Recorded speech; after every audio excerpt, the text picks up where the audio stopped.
سیرت نبی رحمت صلی اللہ علیہ وسلم چیپٹر 12.1a رسول اکرم صلی اللہ علیہ وسلم کے بادشاہوں کے نام خطوط۔ رسول اکرم صلی اللہ علیہ وسلم نے اپنی عالمگیر سوچ کو عملی جامہ پہنانے کے لیے کئی بادشاہوں اور امراء کو خطوط کے ذریعے اسلام کی دعوت دی۔ ان خطوط پر مور لگانے کے لیے آپ نے چاندی کی ایک انگوٹھی بنوائی جس پر محمد الرسول اللہ نقش تھا۔ یہ نقش 3 سطروں میں تھا، محمد 1 سطر، رسول 1 سطر اور اللہ 1 سطر میں۔ آپ نے صلح حدیبیہ کے بعد سے اپنی وفات تک تقریباً 25 خطوط بھیجے اور ان کے لیے تجربہ کار صحابہ کرام بطور قاصد چنے۔ ان میں سے چند اہم خطوط کا ترجمہ یہاں پیش کیا جائے گا۔ نمبر 1، نجاشی شاہ حبشہ کے نام۔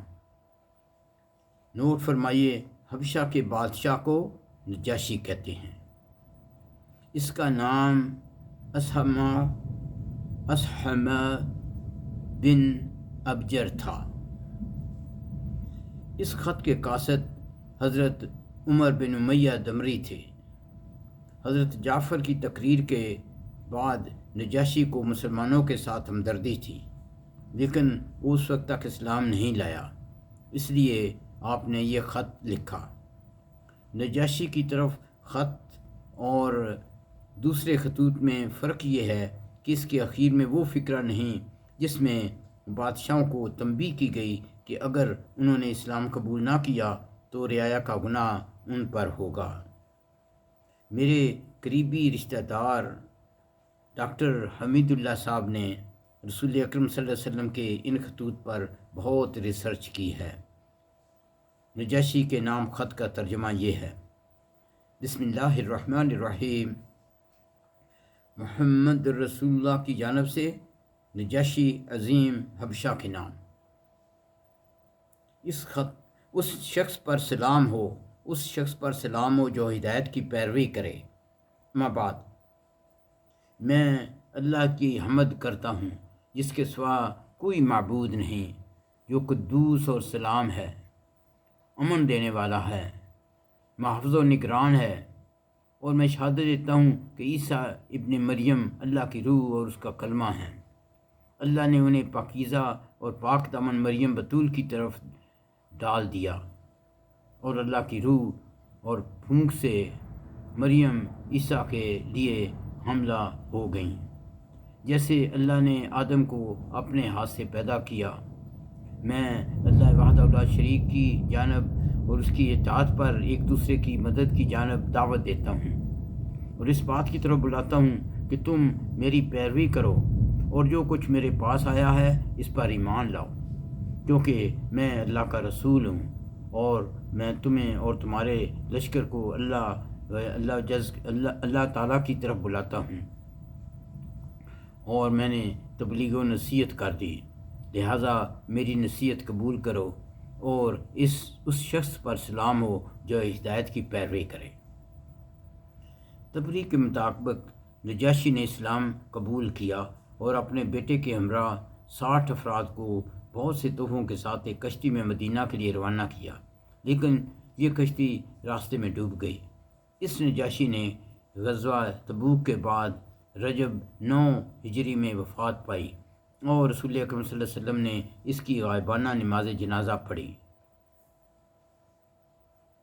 رسول اکرم صلی اللہ علیہ وسلم نے ایک خط اس کے جانشین کے پاس بھیجا، لیکن یہ معلوم نہیں کہ اس نے اسلام قبول کیا یا نہیں کیا۔ یہ مسلم ہے۔ رسول اکرم صلی اللہ علیہ وسلم نے نجاشی اسحمہ سے یہ بھی کہا کہ مہاجرین حبشہ کو روانہ کر دے۔ نجاشی نے 2 کشتیوں میں مہاجرین حبشہ کو حضرت عمر بن امیہ کے ساتھ بھیج دیا۔ ایک کشتی میں حضرت جعفر رضی اللہ عنہ اور حضرت ابو موسیٰ الاشعری اور کچھ دوسرے صحابہ تھے، جو خیبر میں رسول اکرم صلی اللہ علیہ وسلم کی خدمت میں حاضر ہوئے، اور دوسری کشتی میں زیادہ تر عورتیں اور بچے تھے جو سیدھے مدینہ پہنچے۔ اسما نے رسول اکرم صلی اللہ علیہ وسلم کی طرف ایک خط بھی لکھا جو یہ ہے: محمد رسول اللہ کی خدمت میں نجاشی اسما کی طرف سے۔ اے اللہ کے نبی، آپ پر اللہ کی طرف سے سلام ہو اور اس کی رحمت اور برکت ہو۔ وہ اللہ جس کے سوا کوئی لائق عبادت نہیں۔ اما بعد، اے اللہ کے رسول، مجھے آپ کا خط ملا جس میں آپ نے حضرت عیسیٰ علیہ السلام کے بارے میں ذکر کیا ہے۔ آسمان اور زمین کے رب کی قسم، آپ نے جو کچھ فرمایا حضرت عیسیٰ علیہ السلام اس سے ایک تنکا بڑھ کر نہ تھے۔ وہ ویسے ہی ہیں جیسے آپ نے ذکر فرمایا ہے۔ پھر آپ نے جو کچھ ہمارے پاس بھیجا ہے ہم نے اسے جانا، اور آپ کے چچیرے بھائی اور آپ کے صحابہ کرام کی مہمان نوازی کی، اور میں شہادت دیتا ہوں کہ آپ اللہ کے سچے اور پکے رسول ہیں، اور میں نے آپ سے بیعت کی اور آپ کے چچیرے بھائی سے بیعت کی، اور ان کے ہاتھ پر اللہ رب العالمین کے لیے اسلام قبول کیا۔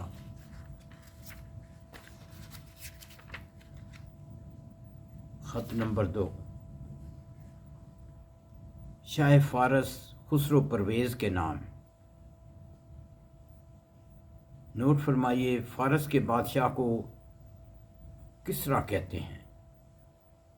یہ خط یوں ہے: بسم اللہ الرحمن الرحیم، محمد رسول اللہ کی طرف سے کسریٰ عظیم فارس کی جانب، اس شخص پر سلام ہو جو ہدایت کی پیروی کرے اور اللہ اور اس کے رسول پر ایمان لائے، اور گواہی دے کہ اللہ کے سوا کوئی عبادت کے لائق نہیں، وہ تنہا ہے، اس کا کوئی شریک نہیں، اور محمد اس کے بندے اور رسول ہیں۔ میں تمہیں اللہ کی طرف بلاتا ہوں، کیونکہ میں اللہ کی جانب سے تمام انسانوں کی طرف بھیجا گیا ہوں، تاکہ جو شخص زندہ ہے اسے انجام بد سے ڈرایا جائے اور کافروں پر حجت تمام ہو جائے۔ بس تم اسلام لاؤ، سلامت رہو، اور اگر اس سے انکار کیا تو تم پر مجوس کا بھی بار گناہ ہوگا۔ رسول اکرم صلی اللہ علیہ وسلم نے یہ خط حضرت عبداللہ بن حذافہ کے ہاتھ میں بحرین کے گورنر کو بھیجا تاکہ وہ کسریٰ تک پہنچا دے۔ جب کسریٰ کو یہ خط پڑھ کر سنایا گیا تو اس نے نہایت تکبر اور غرور سے کہا، یہ کیسے ہو سکتا ہے کہ میری رعایا کا ایک حقیر غلام اپنا نام مجھ سے پہلے لکھتا ہے؟ اور اس نے غصے میں خط کو پھاڑ دیا۔ جب رسول اکرم صلی اللہ علیہ وسلم کو یہ خبر پہنچی تو آپ نے فرمایا، اللہ اس کی سلطنت کو ٹکڑے ٹکڑے کر دے گا۔ تاریخ شاہد ہے ایسے ہوا۔ کسریٰ نے یمن کے گورنر بازان کو حکم دیا کہ 2 طاقتور آدمی اس شخص کے پاس سے جہاز بھیج تاکہ وہ اسے یعنی رسول اکرم صلی اللہ علیہ وسلم کو میرے پاس حاضر کریں۔ بازان نے رسول اکرم صلی اللہ علیہ وسلم کو ایک خط لکھا کہ ان 2 آدمیوں کے ہمراہ وہ کسریٰ کے پاس حاضر ہو۔ ان دونوں نے مدینہ پہنچ کر رسول اکرم صلی اللہ علیہ وسلم سے بہت گستاخانہ بات چیت کی اور کسریٰ کے پاس چلنے کو کہا۔ رسول اکرم صلی اللہ علیہ وسلم نے انہیں حکم دیا کہ کل ملاقات ہوگی۔ اسی دوران کیسر کی فوج نے فارس کی فوجوں کو پے در پے شکستیں دیں، اور منگل کی رات 10 جمادی الاولیٰ 7 ہجری کو خسرو کا بیٹا اپنے باپ کو قتل کر کے خود بادشاہ بن گیا۔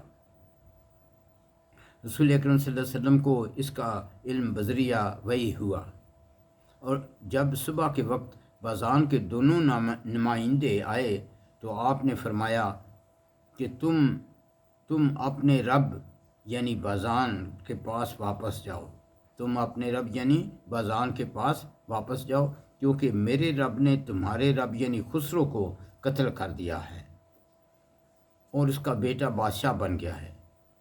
دونوں نمائندوں کو بہت تعجب ہوا، اور جب وہ واپس بازان کے پاس پہنچے تو اس کی تصدیق ہو گئی۔ یہ ماجرا دیکھ کر بازان اور اس کے دونوں نمائندے جو یمن میں موجود تھے مسلمان ہو گئے۔ تیسرا خط مقوقس شاہ مصر کے نام۔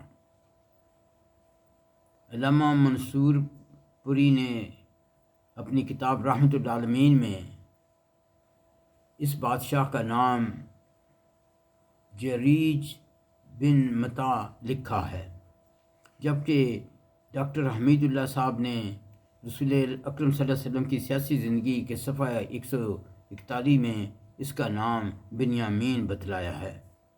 یہ مصر اور اسکندریہ کا بادشاہ تھا اور مقوقس اس کا لقب تھا۔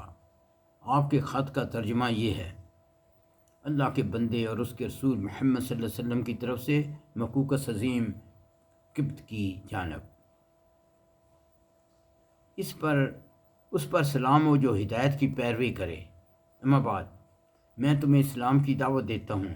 اسلام لاؤ، سلامت رہو گے، اور اسلام لاؤ، اللہ تمہیں دگنا اجر دے گا۔ اگر تم نے انکار کیا تو تم پر اہل قبط کا بھی گناہ ہوگا۔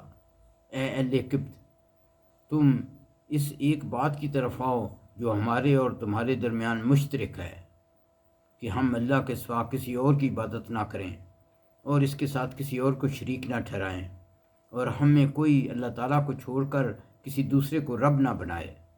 پس اگر وہ منہ پھیر لیں تو تم مسلمان کہہ دو کہ تم ہمارے اس اقرار کے گواہ رہو کہ ہم مسلمان ہیں۔ حضرت حاتب بن ابی بلتہ نے یہ خط لے کر مقوقس کے دربار میں پہنچے اور فرمایا: اس زمین پر تم سے پہلے ایک شخص گزرا ہے جو اپنے آپ کو رب اعلیٰ سمجھتا تھا۔ اللہ نے اس کو سب کے لیے عبرت کا نشان بنا دیا، پس دوسرے سے عبرت حاصل کرو، نہ کہ دوسرے تم سے عبرت حاصل کریں۔ مقوقس نے کہا: ہم اپنے دین کو نہیں چھوڑ سکتے جب تک کہ ہمیں اس سے بہتر دین نہ مل جائے۔ حضرت حاتب نے فرمایا: رسول اکرم صلی اللہ علیہ وسلم نے لوگوں کو اسلام کی دعوت دی ہے۔ قریش نے سخت مخالفت کی، یہود نے سب سے بڑھ کر دشمنی کی، نصارہ مسلمانوں کے سب سے زیادہ قریب ہیں۔ میری عمر کی قسم، جس طرح حضرت موسیٰ نے حضرت عیسیٰ کے لیے بشارت دی تھی، اسی طرح حضرت عیسیٰ علیہ السلام نے حضرت محمد صلی اللہ علیہ وسلم کے لیے بشارت دی ہے، اور ہم تمہیں قرآن مجید کی دعوت اسی طرح سے دیتے ہیں جیسے تم اہل تورات کو انجیل کی دعوت دیتے ہو۔ تم نے اس نبی کا عہد پا لیا ہے، پس تم پر لازم ہے کہ اس نبی کی اطاعت کرو۔ مقوقس نے کہا: میں نے اس نبی کے بارے میں غور کیا تو مجھے پتہ چلا کہ وہ کسی ناپسندیدہ بات کا حکم نہیں دیتے اور نہ کسی پسندیدہ بات سے منع کرتے ہیں۔ وہ نہ گمراہ جادوگر ہیں اور نہ جھوٹے کان۔ میں مزید غور کروں گا۔ مقوقس نے آپ کا خط احترام سے ہاتھی دانت کی ڈبیا میں رکھ لیا اور پھر عربی لکھنے والے کاتب کو بلا کر رسول اکرم صلی اللہ علیہ وسلم کی خدمت میں خط لکھوایا: محمد بن عبداللہ کے لیے مقوقس عظیم قبط کی طرف سے، آپ کا سلام۔ اما بعد، میں نے آپ کا خط پڑھا اور اس میں آپ کے ذکر کی ہوئی بات اور دعوت کو سمجھا۔ مجھے معلوم ہے کہ ابھی ایک نبی کی آمد باقی ہے۔ میں سمجھتا تھا کہ وہ شام سے ظاہر ہوگا۔